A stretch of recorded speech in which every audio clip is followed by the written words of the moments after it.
Maps. In video games, they can be many things. Helpful, unhelpful, annoying, interesting. But whatever they tell you, they don't love you like we love you. Welcome to Triple Click, where we bring the maps to you. This week, we're talking about video game cartography and what in-game maps can tell us about the world, the game, and even ourselves. Grab your quills and compass and let's chart a course for knowledge. I'm Kirk Hamilton. I'm Maddy Myers. And I'm Jason Schreier. Hello. Hey. Hello, it's us. Hello, my friends. Hello, buddies. We found our way back here. We used did. all the We found clues. Into your ear holes. We found our way. We used all the maps that were at our disposal. Yeah, that was where I was going with it. Because I figured here we are. the listener sees the title of the app. I'm just previewing some maps content for them. It's true. And if you really want to find your way to supporting quality listener-supported podcasting, well, then you can use a map to navigate to MaximumFun.org/join. And you can become a member and you can support Triple Click and many other very cool podcasts on the Maximum Fun podcast network. That is how we make money from the show. It's what lets us keep doing it. It's why we don't have to sell ads on the show. We just run little promos for other fun Maximum Fun shows. And we are really grateful to all of you for supporting us. And as a way of demonstrating that gratefulness, we make bonus episodes every month that are for members only. The most recent of which was a very fun one about Tenet and Inception and just about Christopher Nolan, how he makes movies and what we think of them and how they're designed and how they use that design to tell interesting character stories or kind of ignore the characters in their stories depending on which movie. Yeah. It was really fun. Mm-hmm. It was a very fun episode. And then, of course, there are loads and loads, literally dozens and dozens, I would say, of Beans casts and bonus episodes and, I don't know, movies and games and spoilers and all kinds of things that we've done over the months that you can go and listen to. Oh, can I chime in here real quick, Kirk? So we did a bonus episode on the Psych Odyssey documentary, The Making of Psychonauts 2, a couple of months ago. And since then, they've released that epilogue that is episode 33 that kind of recaps the whole thing.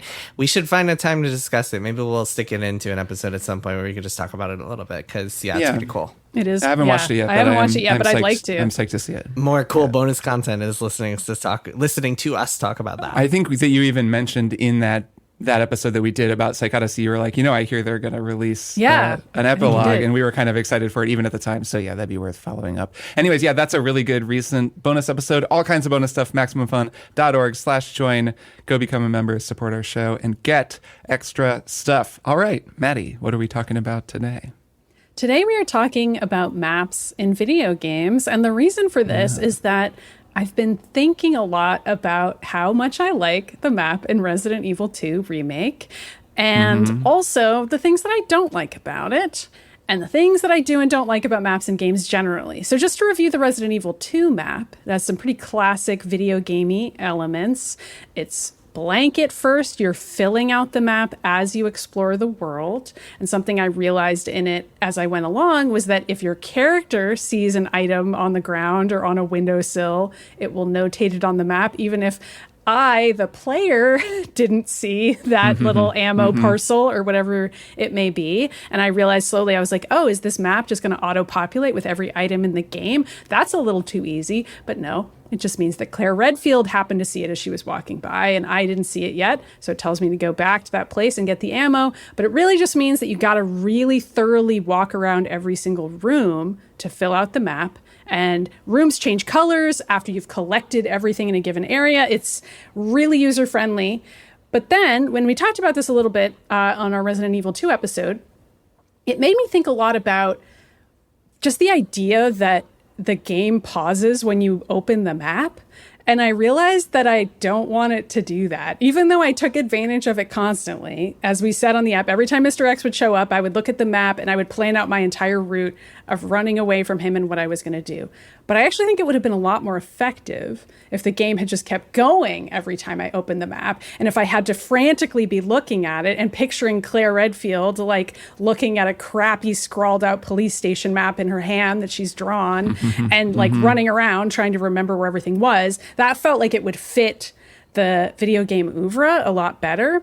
And so it kind of just generally got me thinking about the idea of maps in games and the fact that I typically imagine the protagonist of a game drawing out the map themselves as they explore. And that's something I did as a kid too. And I would often draw out the map as I explored, much as I imagined Claire Redfield doing. So because of that, I wanted to ask you both, have you ever drawn a video game map when you were a child? Kirk, let's start with you. Did you ever draw video game maps when you were a child? No, I don't think that I did. Really? I've definitely Aw. drawn out puzzles. Like, I think the most elaborate thing that I drew was it was kind of a map. It was a logic map of that logic puzzle in Dishonored 2. And I'll write things out when I need a map for that kind of a thing. I'm trying to think if there are actual rooms or, areas that I've had to map out. And I'm not sure that I ever had to, just because when I was younger and I would play games that didn't have a built-in map and that were hard to navigate, I would just play them in such a kid kind of way where I'm just obsessively playing over and over and over until I've just, kind of run this loop into my head. And I can just remember, oh yeah, you go through 3 identical rooms. And then in the 3rd identical room, you double back and go up and over. And that's how you get to that save point. Like, it's a kind of logic that I just don't really have space in my brain or time for anymore. But I just memorized things when I was a kid. So I didn't really draw maps then. Though, of course, I have a million thoughts on video game maps and I found them endlessly fascinating. Yeah, they are amazing. I used to play a lot of those interactive fiction games, the Zork games and the like. And with those, you kind of need it. Was very hard to memorize because it's all true. text. I probably did some maps to Zork. Yeah, if you played Zork, I mean, Zork is like the classic, like pull out the old graph paper. That's what I used to do. I used to play with my mother a little bit, and we used to make maps on graph paper back when I was a really little kid. And so we would have these notebooks full of like, here is where the white mailbox is, and here is where you go from there, all the different branching paths. It's also easy with a game like Zork because it's just kind of basic cardinal directions, and so you can see where everything is as you draw the map. Have you guys, if we're going to talk about maps, have you guys ever played the Etrian Odyssey games? No. No, those are those dungeon crawlers, right? I played the Persona game that I believe is closely modeled on them. Yeah, I think I drew maps with the stylus playing that game. Right? So Maddy, this game, I don't know if you'll ever play it or want to, but this game is it's a dungeon crawler, kind of like Wizardry, where you're descending through these various labyrinths and all sorts of things happen along the way. You build a party and town based on classes, and there's turn-based combat as you go. But the big gimmick is that they were all on the DS or 3DS, and you use the bottom screen to draw a map with the stylus as you go, and it's really, really cool because you kind of feel like you're charting the course in this really cool adventure dungeon explorer type of way. And so that game was really good at just kind of creating this map for you. And then you had all these icons you could also use in addition to drawing the grid. You could stick in like, okay, there's a point of interest here, there's a treasure here, there's a boss fight here, I'll come back to this later. It was a really cool series. I think they just released a compilation of them for the Switch, so it is you can play them modern, although I guess there isn't a second screen to be drawing the map on, so maybe you have to do it kind of using, I'm not sure how they do it, but those games are really cool. Yeah, I didn't play them, but I did really enjoy drawing a map of Link's Awakening when I was a child. This was my answer to this. That's another good one because it's grid. Anything on a grid it's easier to do map drawing. And there's so much wandering around because I didn't know what I was doing. So I didn't have a player's guide. So I would just be like, well, what have I already done? What can I check off the list? What is the next possible way that I could get an item? Or where even are the dungeons located? All of that felt very magical to me. Like, oh, they could be anywhere. I could do anything. And there could be a secret around any possible corner. So I would just be like, well, where have I been before? And like, let me kind of check things off the list in that kind of way. Link's Awakening did have a world map in the game. It did, yeah. It did have a world map. So you just felt like you needed one on top of that, like, because it wasn't specific enough? Yeah, just for fun. I also had a friend who listens to the show, and he and I would play it together and like have phone calls where we would like talk about where we were. Nice. And so in that way, I feel like I would be just taking notes for the phone call that I would have with my friend, where I would be like, okay, so here's where I was, and like, here's the stuff I was seeing in the game, and like, how far did you get and what worked for you? I mean, I feel like it just like speaks to like a very analog time period in games, especially because I didn't have the internet at that point. So, and didn't have strategy guides or access to that kind of thing. So it was just purely like just trying to figure it out on my own, which is like a very childlike experience. And it's very different from my experience as an adult, like playing the original Metroid, and it doesn't have a map, but at no point was I like, oh, I need to draw out the map for the original Metroid, which I think is actually a significant drawback, is that it doesn't have a map. I would just Google the map. And that makes that game a heck of a lot easier. I would say even playable at all is by having a map. Whereas something like Link's Awakening is just fun to draw the Zelda characters and like have an excuse to draw something you're enjoying as a kid. And just like, it's kind of like more fan art than like a utility map. You know what I mean? Yeah, sure. I've mentioned this on the show before that since I didn't have many game consoles growing up, I would read strategy guides as a way to vicariously play games. And I would totally read the maps that were included in the strategy guides for, I think I remember there was the Ninja Turtles game was one that's just lodged in my memory. And yeah, I mean, I was kind of experiencing the game just by reading a strategy guide map. I don't know if that game had an in-game map, but it definitely didn't look like the one in Nintendo Power or whatever it was. Just because that was like, you know, drawn out from screenshots sort of, but it let me feel my way through the game just in my imagination. Yeah. I mean, a map kind of is a game in and of itself, like especially for something that's top down like a Zelda game. If you think about it, the entire game is just navigating a map. Maybe I'm getting too meta here, but it is like, no, right. I mean, by exploring the map, you're exploring the game. Yeah, it's more clearly that way in a two-dimensional game where you can really just look at it and the game looks like a map because maps are flat, you know, cloth objects that you've placed flat on a surface and look at. And so they're two-dimensional. Where if you take a game like even a 3D Zelda, but definitely a 3D game like a Souls game where there is no map in the Souls game, and that's kind of by design. And I've actually never mapped a FromSoft game, even though I've just never felt the need to, because they're not really designed to be mapped. Like, it's really cool when I see someone has done a 3D render, especially of the Dark Souls map since it's so vertical. But for me, the game is kind of designed around the fact that I'm going to have to memorize it. And so they give you a lot of good waypoints, and like they confuse you when they want you to be confused. They give you clarity and markers when you need them. And so like the game is kind of designed to be navigable without a map. So I never felt the need to make one.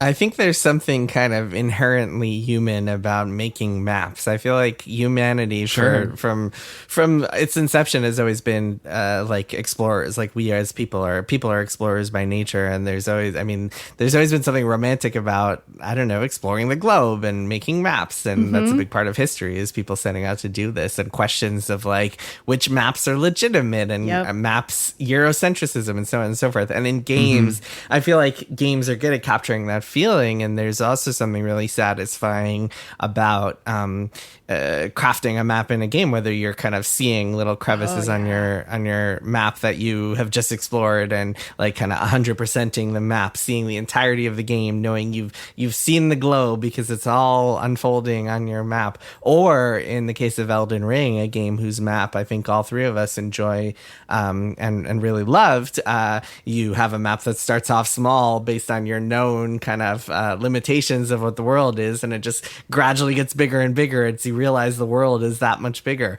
There's something always I've found really cool about maps in games in general because of that. Yeah, same. Yeah, there's something romantic about cartography, and it's sort of separated from like conquest, right? It's like an intellectual conquest, I guess, but for some reason we're able to differentiate between the two. And so we see a map maker as a kind of noble pursuit, someone who just wants to understand and catalog what's there. And then a lot of great characters in games are map makers. Of course, I'm forgetting his name, but in Hollow Knight, the map maker that you find in each new area, he's always humming his little song and sort of joyfully drawing his little maps, even though he's in the middle of some, horror show surrounded by spiders. But you find mapping. him and you're very happy when you find him. And then the map mechanic in that game is also really cool because first off, when that knight looks down at his map, he actually looks at it. Yes. So that's a game that doesn't pause when you look at the map, and you're kind of walking around. So you're like active within the map, which is very helpful. I think Diablo does that. There are a few other games that you pop the map up basically and can keep moving around, and that's what he does. So I think he can't jump because he's looking down at the map, but there's just a very cute little animation. But also a cool thing is you'll find the map maker, you'll buy the map from him, And then that allows you to begin filling it in, but it doesn't just give you the map of the whole area the way that, I don't know, I can't actually remember how it is in Resident Evil because when I played it this most recent time, I'd already beaten it, so I had all the maps unlocked. But unlike, I guess, in a different game. It does, the way it works in Resident Evil is it gives you the outline of everything in the area. Everything, and then you find the piece and you of the get map. kind of a rough idea sometimes in Hollow Knight, but mostly it just is where you've been. Yeah, so then that's if you smart. go really deep into a new area, then once you get to a bench, you sit down and you get that nice little, it's like a little map drawing chyron that appears in the corner of the screen. And then you can go and finally look at everywhere you've been. And in a few areas in that game, because you go a really long distance into a weird dark hole before you finally get to a save point, it's this really amazing moment of discovery and then like reflection upon the journey you just went on and being like, oh, cool, wow, I went through all those tunnels. And also, oh, look, there are all of those unexplored avenues off of the path that I just took. So it's also very enticing.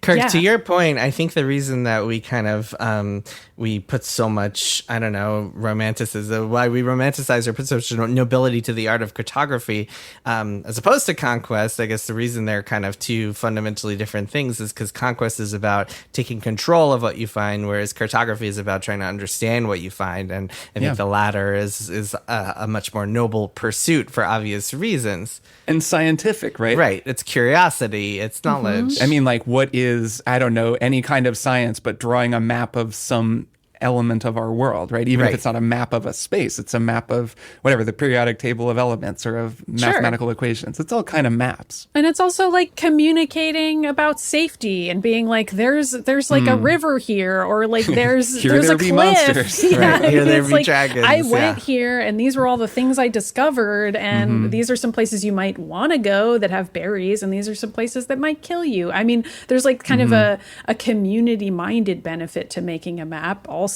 Although it is a very solo experience in a lot of the games that we're talking about, and that kind of plays into that very solo romantic notion of, like, for example, Animal Well, or even the recent Prince of Persia Metroidvania we talked about, where you can make a lot of notes on your map, which is like a very, at least for me, emotionally fulfilling sensation of being like, I'm taking pictures of everywhere I go and I'm going to come back to this, and I'm like drawing little notes for myself. Like in Animal Well, you can actually like draw things and circle stuff and underline whatever you want, which is very tactile feeling, and that makes you feel like you're making the world understandable, at least to yourself.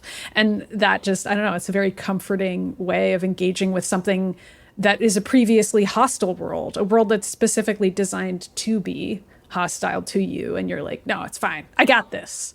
So what I think is cool about maps and games is that it's not just that cartography that makes them feel cool and special and interesting. Like, you don't, a map doesn't have to, a game doesn't have to be effective at creating maps to make it so you just are seeing, or you are limited to what you can see, and you kind of, you draw it out as you go. I think it can also be super effective when a game is like, here is the world map. Now you can see what you will be exploring over the course of this game. In like an RPG or something, like, I don't know, Final Fantasy VII is kind of the quintessential example of like, you get out into the world and you see this world map and you're like, holy crap, look how much bigger this world is than just Midgar.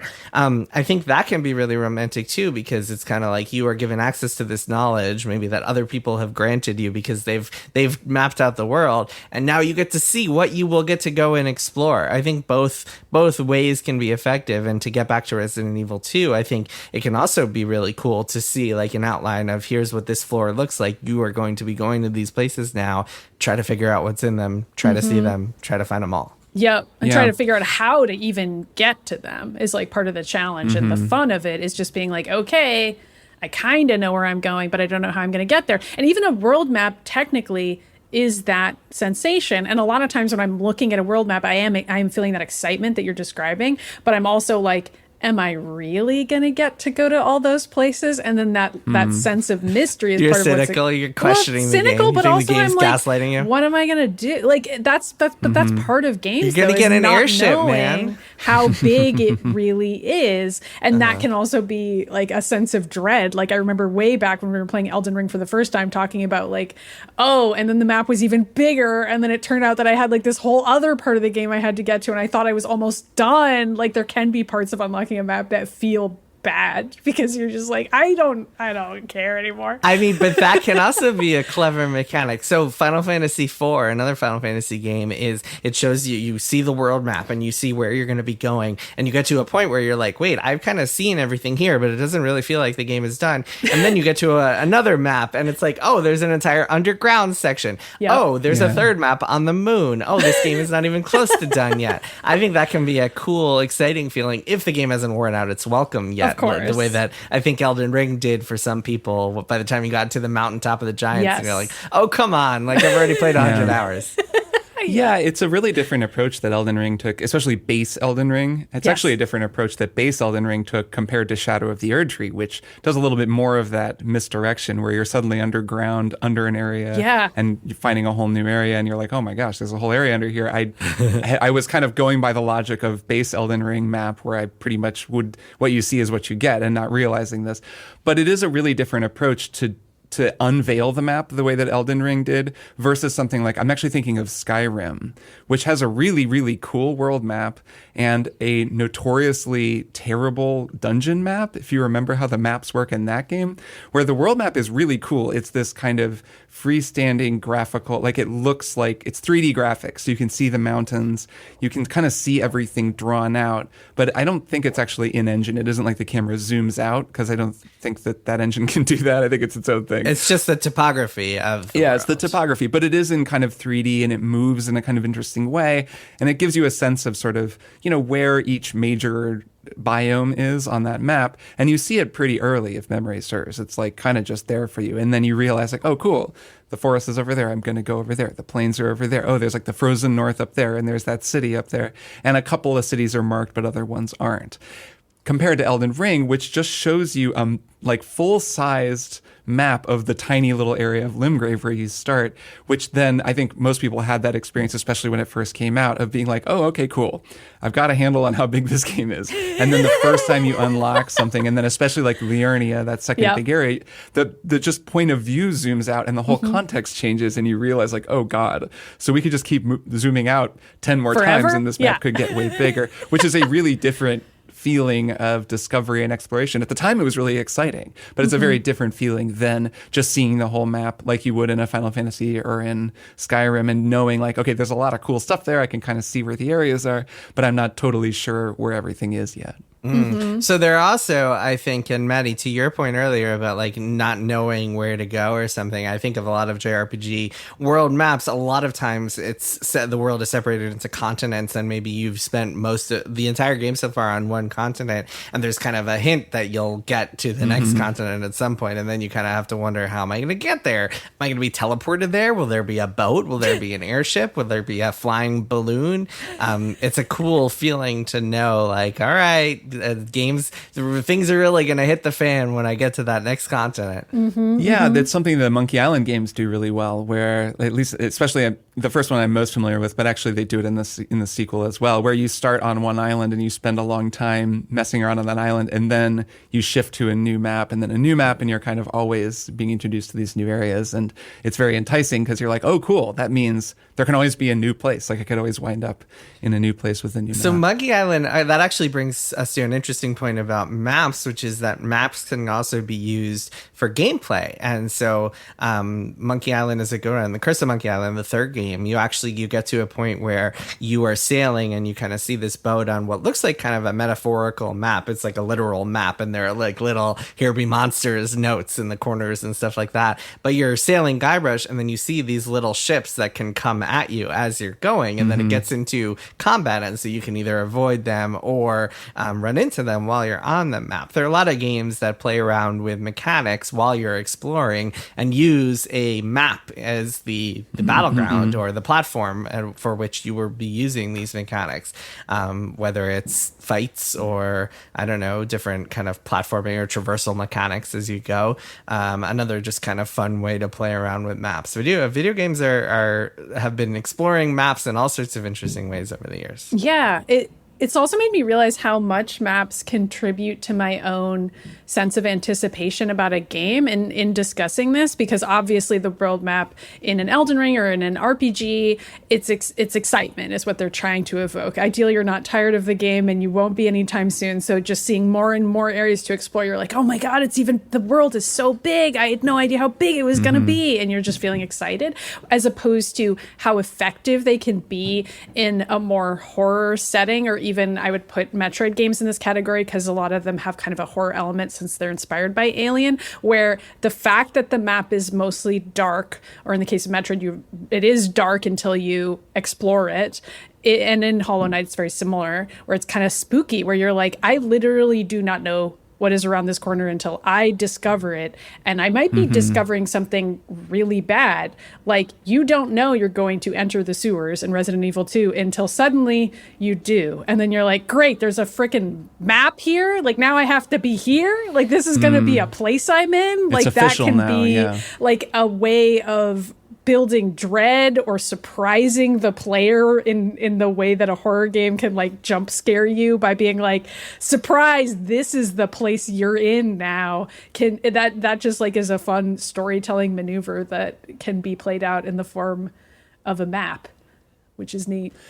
Yeah, I think that there are ways that the map can be used in gameplay, like you were talking about, Jason, where you actually are engaging in gameplay in the map. And I'm sure there are some games that we're either not thinking of or not mentioning that some listeners are like, they really need to talk about this game that does a really clever thing where like there's actually like hidden gameplay within the map, and suddenly like the map becomes the backdrop. Like I could just see that being a thing that sounds cool. You know, I don't know, like a Yoko Taro would mess with. That would be like an Anir game or something. There's a game called Legend of Mana where you like construct dungeons and cities and villages by placing landmarks on a map, and like gameplay changes depending where you place it. A lot of cool stuff like that over the years. Yeah, so there are also like you're kind of getting at, Maddy, there are all these different ways that the map interacts with gameplay and changes the experience. Last week we talked about Alien Isolation versus Resident Evil 2, and how the map in Resident Evil 2 is so empowering and so dramatically changes the experience of the game. Like we've talked about, it pauses the game when you bring it up, which means that you can just totally chill out. If Mr. X just bursts through the door into the room with you, Claire just pulls up her map and he's like, all right, I'll wait. She just holds a finger up. He's like, all right. He gets his phone out and like checks the news. Yeah. And she's like, okay, I'm going to figure out the exact best path to escape from you. I'm going to go around you after kiting you. I'm going to carefully fold up the map, put it in my pocket. Did it break your immersion? No. It's just, I really like it because like I said, when we were talking about that game, I find the pleasure in Resident Evil 2 in kind of taking control over it and exerting control and feeling in control, because the game makes you so scared. It's so like the audio visual experience of it is disempowering and frightening. When I feel like I've totally like bent it to my will, I feel really good and I find that satisfying. And the map totally does that, both because you can pause and chart your course, but also that item pickup color coding thing that they do in, I think in all Resident Evil games, certainly I think all the ones that I've played, where you're in a room and there's like a red backdrop and then you just I just obsessively check it until I finally pick up the last item and the red backdrop goes away and I can move on with my life.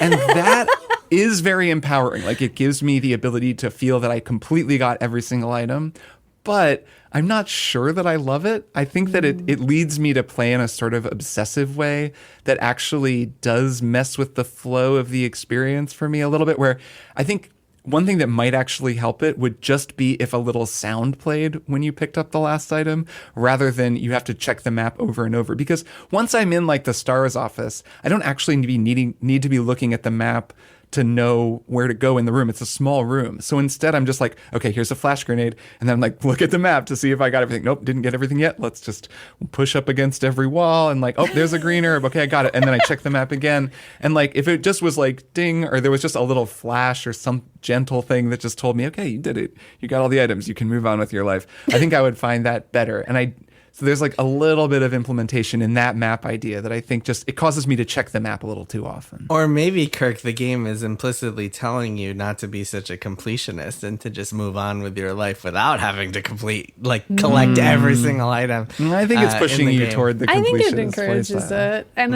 yeah. But do you feel that way in other games too, that are sort of map based and have like some indicator that you have or haven't fully explored an area? Because Resident Evil 2 isn't the only game that has a map of that kind. Like some maps have like a percentage on certain sections that are like, percentage explored, and that means you haven't collected all the treasure chests. Right. Whatever. I think that when they give me it a little bit more obliquely, that I actually don't care as much. And interesting. When the map isn't like specifically telling me this room is not complete, there's something in that because I don't normally play games that way, but there's something just in that thing that makes me feel that. What about, did you collect everything in Psychonauts 2? Like, did you have to collect every single one of those figurines? Like all of those figments and whatever? No way. No, definitely not. It's partly a survival horror thing, I think, that in Resident Evil 2, I'm always thinking like, well, I'm going to need every bullet I can get. I'm going to need everything. Right, because the game does kind of force you to really want to conserve resources. So then you're kind of incentivized to really find everything. But no, I think in other games I don't really. And I mean, so in a game like Alien Isolation, or even a game like Far Cry 2, which is the first game I ever played where there was a map that my character held up and didn't pause the game. And so I'd be like hiding from a Jeep full of dudes who were trying to kill me, and I'd have to look at my map to sort of figure out where I'm trying to go. Like, I found that to be really exciting, and it also really kept me in the flow of the game. It was a super different experience than what I'm describing with Resident Evil 2, where I was like, okay, I'm just going to really quick look at my map, just know where I got to go. I don't care if I don't get everything here. Like, I just need to move because there's no way for me to stop things and like take my time and gather my wits. Mm-hmm. I'm a big fan of diegetic maps like that. I remember the Far Cry 2 one being one of my favorites, and also doesn't Dead Space do that as well? I know so much of that game is diegetic, and I think they try to have so many indicators on the floor and just other ways for you to tell where you're supposed to go.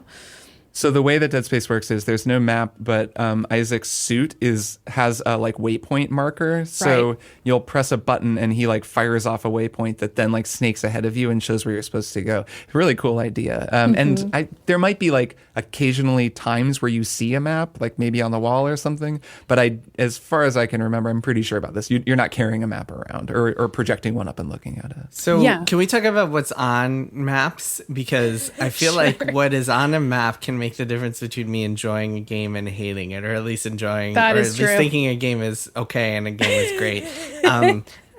Games that have maps full of markers are like often so uninteresting to me, or at least discourage me from going and exploring, because if a game is telling you where every point of interest is and what they are, then you have no reason to go around and explore. Whereas a game, something like Elden Ring, where it's a little more diegetic in the sense that it's a recreation of like, it's kind of, the best way to describe it is like a hand-drawn version of like everything that you're seeing. So hand-drawn castles and hand-drawn villages and mountains and rivers and stuff. And if you see a castle there, if it doesn't have a question mark or anything, it's just kind of like, oh, here's a little castle, or here's a little thing that looks unusual. I am so much more inclined to go explore it than if it's like, here is a marker of a side quest that you will go find, or here is a marker of a shop that you can go find. I think that kind of that difference between something that feels like it's I don't know, enticing you versus telling you can make such a humongous difference in how I approach these games. Yeah, totally agree.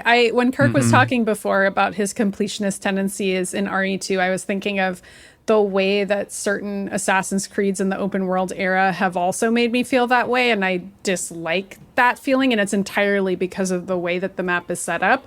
And I hate to use the phrase break immersion, because who cares about how immersed I am? It doesn't matter. But I do find it inherently silly. Thanks, Jason. Thanks for your support. I do find it inherently silly to like look at a map in Assassin's Creed Origins, for example, and have it say to me, there's 2 treasure chests in this bandit camp.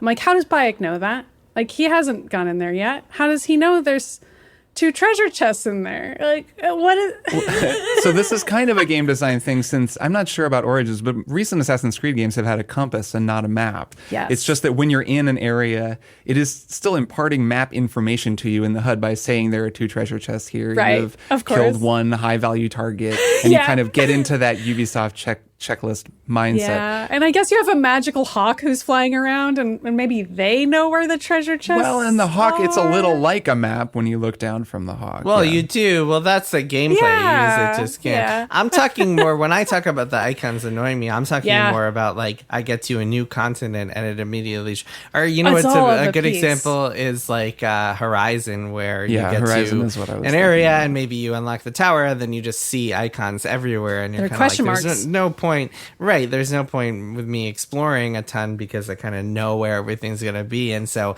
I just kind of use the map and barrel my way towards everything. And I think games that that use the map to encourage you to just kind of go off the beaten path without knowing what you're going to find there are a lot more interesting. Even if it's very clearly signposted that there's going to be something over there, that to me makes a big difference than having a question mark on your map, or worse, having like the icon showing you exactly what type of thing you're going to find there. Yeah, I think that's something that Zelda games, the recent open world Zelda games, have Oh, done yeah. very well, especially if you change the heads up display. Because something we haven't talked about is mini maps, and that's Yes. something that I, of course, wrote a lot about at Kotaku and was constantly chewing on. And Your arch nemesis, mini maps. yeah, well, I at least was very critical of them, and I think I made a pretty good argument over the years. Like, I think so. One of the first things I wrote for Kotaku was about Grand Theft Auto 4 and how I had discovered, before I was even working at Kotaku or writing about games, just playing for fun, I found that a really fun way to play that game was to turn off all of the heads-up display in the mini-map and then just like take a shot at a cop and then see what happens. And I would make rules like you can't get in any cars. So it would just be a foot chase through Manhattan. And it was really fun in that game to do that because it was really intense. Like you kind of just had to run. You were in the city. I didn't really know my way around, but I kind of knew where I was. And so I figured, I knew which way I was going more or less, like north, east, west. And then I would just run and have to adapt and improvise. And it was a very immersive and really fun way to play. And then I found that by playing the game, like the actual story missions with all of that stuff turned off, occasionally it was awkward. Like it wasn't quite designed to support that style of play. But at other times it would be really surprising and interesting. One that, a specific example that comes to mind is there are navigation systems in the higher end cars that you can steal in Grand Theft Auto 4, and they're functional. So if you don't have the mini map up, you can still call up the map by pausing it, and you can set a waypoint, or if you have a mission active, it'll just become your waypoint. And then the navigation system in the car will automatically know that, and it'll tell you, especially if you drive slowly. Like I never noticed this when I was playing with the mini map because I would jump in the car and just hit the gas, go skidding through every intersection, driving way too fast, just looking down at the corner of the screen, barely looking where I'm going, and like following the little line on the mini map. But when you don't have that anymore, and if you slow down, it gives the navigation system time to register where you are, and it'll really do it. It'll be like, at the next intersection, take a right, and then you can follow it, and it'll get you where you're going. And it's just like a totally different speed and frequency at which to play that game. And I found it to be really cool. That was kind of the start of that. And then from there, I just would find in a lot of games, I think Deus Ex I played this way, like Human Revolution, then later in Breath of the Wild, that it was really fun to turn off the minimap and like find other ways of navigating the world, especially when the game kind of met you halfway and showed you how to get around and showed you where you needed to go and didn't make it so that it was a kind of frustrating, confusing experience to play without it. And over the years, that kind of wound up getting simplified and boiled down to like Kirk Hamilton hates minimaps. Well, because you do, and Which you is say accurate. it every single morning when you wake up. It was Klepek, man. Patrick Klepek has talked about this recently. I was listening to Remap, and he was like, wasn't it Kirk Hamilton who was like, don't be a wimp, turn off the minimap or something like that? And he that was is kidding. He word was for being word glib. what you yelled at Patrick Klepek constantly every time you see him, and I don't know why you're denying I saw him in LA and I gave him shit for this, but I mean, he was kidding, I think, but it was pretty funny hearing that. I mean, to be fair, you did write an article on Kotaku called "Video Game Minimaps Might Finally Be Going Away," and so that is like talked all about the celebration Listen, of this recent trend of This games is a doing supportive away environment. I largely agree with with minimapps. you. No, I'm not saying you're wrong. No, I'm not wrong. I'm definitely right. Headlines: if you're playing Zelda, turn off the minimap. Headline: Kirk Hamilton. So some of that was like, I mean, my headline for the GTA article, which I did not write, was "You're playing Grand Theft Auto 4 wrong," which is like, who wrote that headline? People who know me. Tell us who wrote that headline. I think that was Joel. I think that was a Joel Johnson headline. Naming names. Joel knew how to write an attention-grabbing headline. It is a pretty clicky headline, but it is. Might be overstating the case.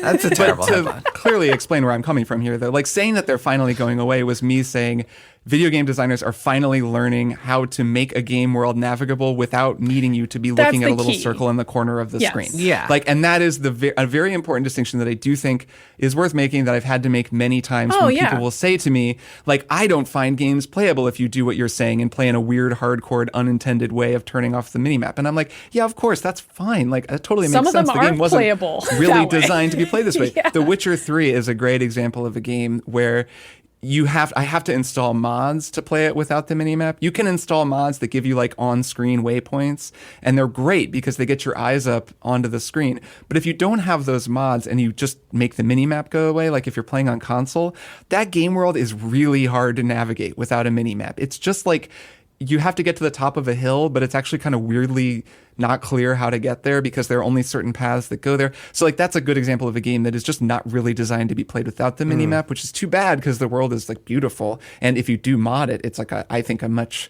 better way to play without sacrificing anything. Yeah, but I think what I'm going for is like more and more open world, especially game designers, are figuring out ways to get your eyes up out of the corner of the screen. Because I think a lot of people making games did identify that as a problem. Like they don't want people to be essentially walking around a brand new city looking down at Google Maps on your phone. Mm-hmm. They want you to be able to look up around you and like take in the beautiful art direction and the cool open world that they designed and, you know, let you see that fight going on over there that you might want to go join and like get your eyes up. And I know we've been talking about this a lot, but to close out and bring it back to what I started with, that is something I think that Breath of the Wild and Tears of the Kingdom both do very, very well. From the start to the end is they always are showing you in the game world cool, interesting things that you might go check out. Yeah, and the key, you mentioned this with Witcher 3 with the mods, is waypoints. Waypoints are a really helpful way to, and Zelda, both Zelda games allow you to do that. If you're able to set a waypoint and be like, okay, I saw something interesting over there, I'm going to come back to that later, or I'm going to mark where it is, and it's shown very clear for you. Maybe it's immersion breaking to have big red, like metaphorical lights on your screen, big red and blue and purple towers of light everywhere. But I think it works really well because it allows Well, you. the nice thing about Zelda is you only see those through the handheld thing. You don't see them all the time. You have to look through the scope. Yes, well, and you see them, on your compass and stuff. But yeah, it's I think having that as just kind of like being able to signpost and kind of set your own destination allow you to explore the world a lot better. Especially with these big open world games where like nobody's really gonna like remember exactly where everything is in relation to another. No, so it's you impossible. do need some sort of guiding light. But yes, it's good that it's such a waste when you're just staring at the minimap the whole time and just missing out on all these beautiful artistic like creations and you're not really paying attention. It is kind of like when you're just looking at your phone the whole time while doing something else because you're missing out on the experience by just focusing on that big X on the bottom right of your screen or whatever. I think I get really worried that I'm going to get lost in a game and then I have to remind myself that it actually doesn't matter that much and that I can look at the map if I need to, but that turning off the mini map forces me to not rely on it and also realize that there are way more indicators than I might think that would help me, especially in something like a new Zelda game. Both Breath of the Wild and Tears of the Kingdom are amazing examples. I mean, we didn't even get into this, but like the experience of entering the depths and having like the depths map is like another amazing moment of surprise that kind of reflects back some of the things we were talking about, where it's like, I don't know, you don't want to have that moment ruined by having a little mini map in the corner. You want that screen to be full of darkness while Link is plummeting into the depths. It's freaking epic. I mean, it just makes the game look really beautiful and forces you to really live in the moment and be your own cartographer. Yeah. Worth noting, by the way, that when we talk about mini maps, we're talking about a very specific type of game, and there's some games where a mini map is essential. For example, StarCraft 2, part of the experience So is true.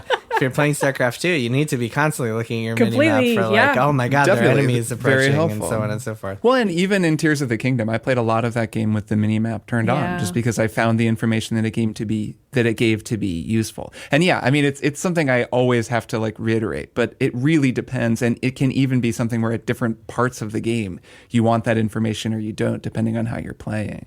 Yeah. I mean, this has really made me think. I love that we talked about maps for so long. This was really Yeah. fun. And, maybe Patrick Klepek said all that stuff because he named something Waypoint and he just was taking it personally. And we should all And just consider that. Remap. They're big on maps. Remap. He's big I on mean, maps. I think that's more Yeah. about him than you, Kirk. And I just, it's important to Well, reflect. to be fair, it's not mini-map, it's remap. That's Wow. true. They're just talking about the big screen map, not the mini map. Mini map is going to be the sister site that they launch later. Oh The my smaller God. podcast. Right, the one that Kirk goes to war against. Yeah, Remini Map right. is a vertical where they just analyze Kirk takes. It's And it's a cross between min max and remap is min map, and that's Kirk's mortal Oh my enemy. God. all right. And with that completely comprehensible conclusion to our map discussion, why don't we take a break and be back with one more thing? I'm Jesse Thorne. I just don't want to leave a mess. This week on Bullseye, Dan Aykroyd talks to me about the Blues Brothers, Ghostbusters, and his very detailed plans about how he'll spend his afterlife. I think I'm going to roam in a few places, yes. I'm going to manifest and roam. All that and more on the next Bullseye from MaximumFun.org and NPR.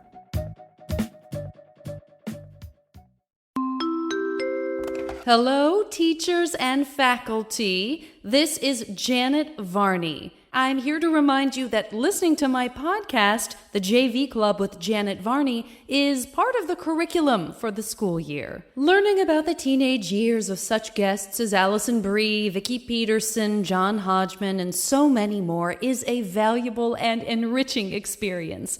One you have no choice but to embrace because, yes, listening is mandatory. The JV Club with Janet Varney is available every Thursday on Maximum Fun or wherever you get your podcasts. Thank you. And remember, no running in the halls. And we are back with one more thing. Kirk, why don't you go first? Sure. My one more thing is a new game that I've been playing a little bit early, I guess. I think it's out this week. It's called Steamworld Heist 2. And it is the sequel to Steamworld Heist, which is a game I didn't play, but it's sort of set in the Steamworld universe, which I think a lot of listeners have probably played games from this universe. I played Steamworld Dig 2. That was the one that I think kind of broke through. It was like a Metroidvania kind of game. And it is really fun. This one is a kind of turn-based tactics game, a 2D turn-based tactics game. And it's set in this world of where you're like robots. In this case, you're kind of robot pirates. Well, you're not exactly pirates. You're in a submarine, but you're going around a kind of a piratey world, and you're sort of gradually building up your crew and then going into battle and like getting more resources to upgrade your ship and upgrade the guys in your party and, be able to do more missions and get more upgrades. That's the gist. It's that kind of a game, not dissimilar from Shadow Tactics. Or what's the pirate version of Shadow Tactics called? Let me look that up. I get all it's the familiar names to of these me. mixed up. Shadow Gambit. Shadow Gambit, Okay. of course. People are always saying that game is good. It's on my It's so to-do good. list. It was one of my games of the year, I guess last year. So it's similar to Shadow Gambit, which is of course a stealth game, so different in the mechanics, but the same idea where you have a ship and you have a crew and you kind of each person has a specialty and you sail around and gradually upgrade them. This game is really great. I've played just a few hours of it. I haven't gotten super deep into it.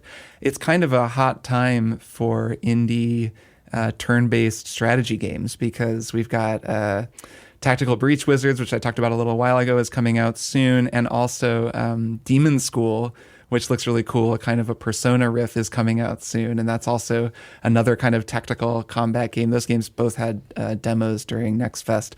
So this is another turn-based tactics game, and I'm feeling a little like I'm going to have to be choosing between these three games, and it'll be interesting which one I wind up playing. But I really like what I've played of Heist so far. It's just a very, very well-designed game.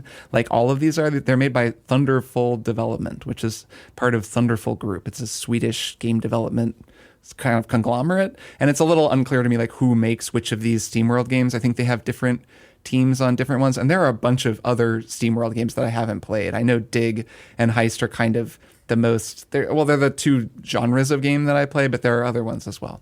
But yeah, I really like Heist. I don't have a ton of like specific criticism on it yet because I haven't played that much, but I've played enough to know that it's like very, very well made. Every mission that I've done has just been extremely well balanced. It's always challenging. I've actually lost a few missions in the early goings and had to kind of restart or start from checkpoint and figure stuff out. It really handles sort of positioning, cover, and aiming in a really clever and intuitive way. All the classes that I've upgraded are cool, and it's really customizable. So you level up. It actually has like a job system, kind of like some JRPGs, where you'll have a character who's a sniper and a character who's, I can't remember what they're called. It's basically like an up close, combat player. Melee. Yeah, they're like a machine gun. So they don't like aim with precision, but they do shoot, but it's more like a kind of up close grenadier or whatever. And you level up and you get better perks for that class, but then you can switch jobs and you keep all of the perks that you had. So you can like cross class and make like all kinds of really cool builds, which is good because you're limited in how many bots you can sort of send out on a given mission. And each bot can only do one mission a day. So there's kind of this whole like time frame thing. It's a little almost like XCOM, where you'll dispatch and you go and there's like a mission you can do and you'll need to send, a group of your soldiers to go do it. And then if they're successful, they're done for the day. But if you have a bigger crew, the day isn't over yet. So you could take other people that that have different skills and go do another mission with them. That's a cool way of designing things because it kind of forces you to use all of your dudes, which is just cool because otherwise you wind up in the XCOM situation where you're kind of like, you have your main group and you're using them until someone gets killed and then you have to train someone up and it's kind of frustrating. So there's a lot of little ideas like that just they seem like not that big of a deal when you look at them. And then as you play more of the game, or at least as I play more of the game, I find they're having a cool impact on the way that I play and encouraging me to just try different things. And kind of, it feels very permissive, which I really like. It also has a really great difficulty setting, like a custom difficulty where you can like just make it so that enemies do less damage and everything else is the same. Love that. Which we've been talking about that. I feel like that's becoming more and more of a trend. Yeah, it's so and I just want to great. shout it out because I think it's an awesome trend. Like I wish every game did this just because sometimes you're like, it's just like a little frustrating. I don't want to make it easy though. I just want to take I want them to just kill my dudes a little, right. Kill them a little more slowly. Lots of difficulty settings and no mini maps. The Kirk Hamilton experience. Yeah, that's it. Then I'm a happy camper. Just those are the two things you got to give me. So it's great. I've been playing on Steam Deck. I think it's probably on pretty much everything. Really cool game. Steamworld Heist 2. It's out. If not the day you're hearing this, I think it might be out on Friday, so it's out really soon. And yeah, it definitely gets a recommendation from me. Steamworld Dig 2, it's worth noting, benefited a lot because it was one of those first-year Switch games, and I think that's why both of us played it. Both you and I played it, Kirk, is because it came out September 2017 on the Switch, which is when people had Switches and wanted lots of stuff to play on it. So a lot of indie games that came out around that time really benefited. It was fantastic also. Mm-hmm. Yeah. I do remember being like playing a little bit of it and be like, okay, this is cool. And then getting deeper into it and be like, this is great. Like who made this game? A lot this of game cool is amazing. abilities. And it really did. Yeah. Yeah. I totally missed it.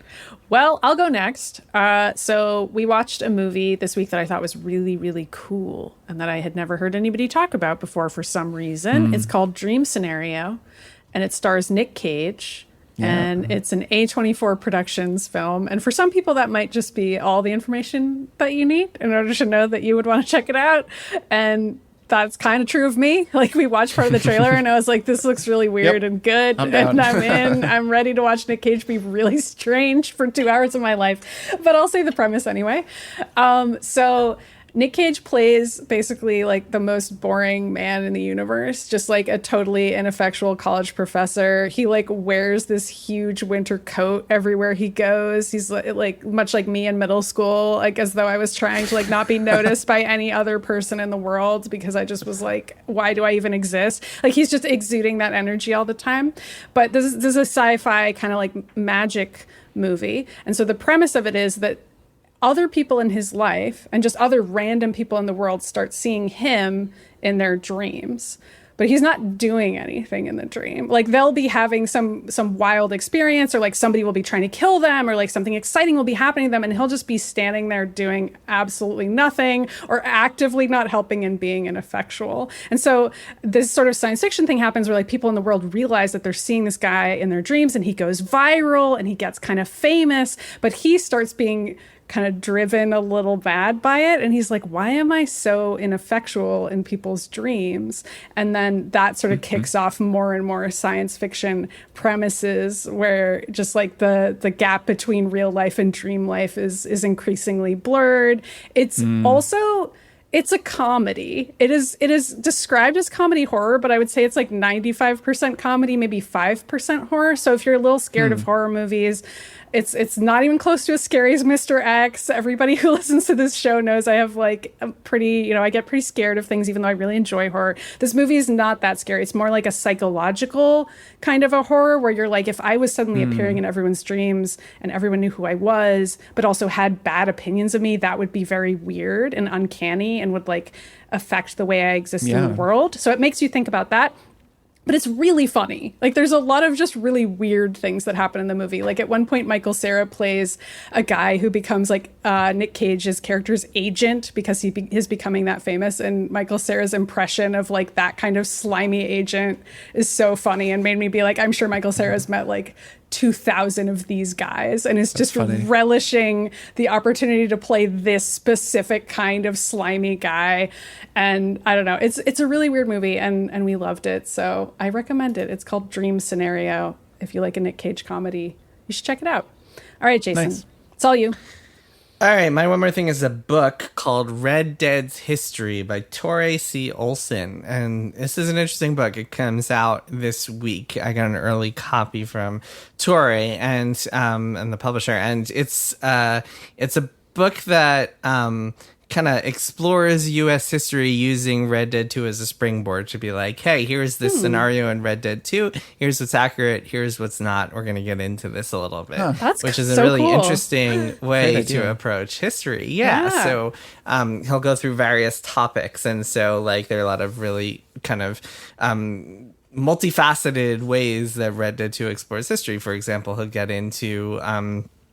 hey, Arthur sees this KKK rally over here. Would this have actually happened in the Western United States in 1899 when the game is set, and so on and so forth? And I learned a lot from reading it. For example, there's a point when he gets into a lot of he writes a lot about Jim Crow laws and when they started coming up and how the timing of that isn't quite right in the game, and how actually a lot of people are kind of under the mistaken impression that civil rights against black people started being trampled upon right after the Civil War in response to slavery going away, and that's not exactly what happened. It really came up, like Jim Crow laws in the South came about later because post-Reconstruction.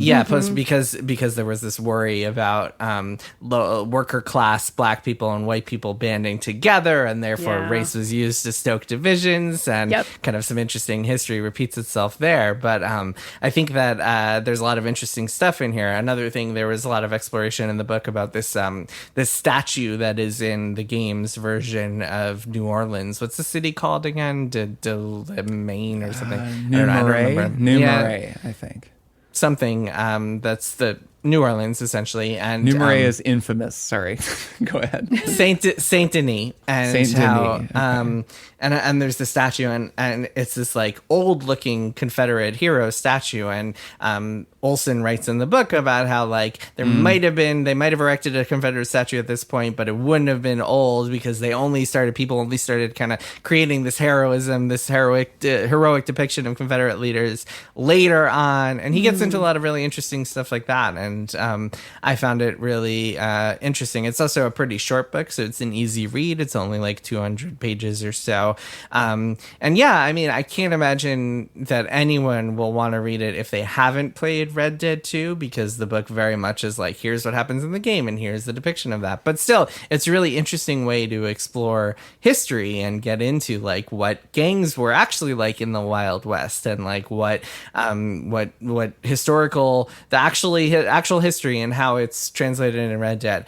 And by the way, the ultimate conclusion is that Red Dead 2 does a pretty good job, but not a perfect job, of capturing a lot of this historical stuff. And also, the author finds it really interesting that Red Dead 2 does a really good job of depicting a lot of multiculturalism and issues of there are a lot of Black and Native people who are depicted in the game in sympathetic ways, and the author is impressed by a lot of that stuff. Women's suffrage also is a big issue in the game that is depicted in the book, and it's really interesting. So if you're curious about this, it's called Red Dead's History, again by Tor C. Olsson, and I think it's worth the read, worth checking out. Yeah. That's awesome. It's Yeah, like it's a a really book cool version project. of those Assassin's Creed interactive museum modes for those games, Yeah, where you I walk love around and sort those. of learn about what really happened and the various things depicted in the game. Yeah, that's such a awesome. that's such a good poll. That's really neat. Yeah. I would I want probably to read this. It looks great. I'm looking at the it. Amazon page. It looks awesome. They have an it's endorsement cool. from Roger Clark, the actor who played Arthur Morgan. Well, so Roger Clark, he does the audio narration. oh, man. Audiobook. I That's so might listen cool. to it then. He has such a great voice. That's awesome. Nice. Good recommendation. All right, good one more things all around, and we did it again, folks. We did another We sure did. episode. We found our way to the end of the We episode. charted our way. Yeah, we Charted our charted path. it. It was It's dangerous. fully mapped now. Yep. This was a classically mapped triple click episode, and there will be another one of these next week, just like there always is. And we'll see you We'll then. see you both then. See ya. Bye. Triple Click is produced by Jason Schreier, Maddy Myers, and me, Kirk Hamilton. I edit and mix the show and also wrote our theme music. Our show art is by Tom DJ. Some of the games and products we talked about on this episode may have been sent to us for free for review consideration. You can find a link to our ethics policy in the show notes. Triple Click is a proud member of the Maximum Fun Podcast Network, and if you like our show, we hope you'll consider supporting us by becoming a member at MaximumFun.org/join. Find us on Twitter at TripleClickPod, send email to tripleclick@MaximumFun.org, and find a link to our Discord in the show notes. Thanks for listening. See you next time.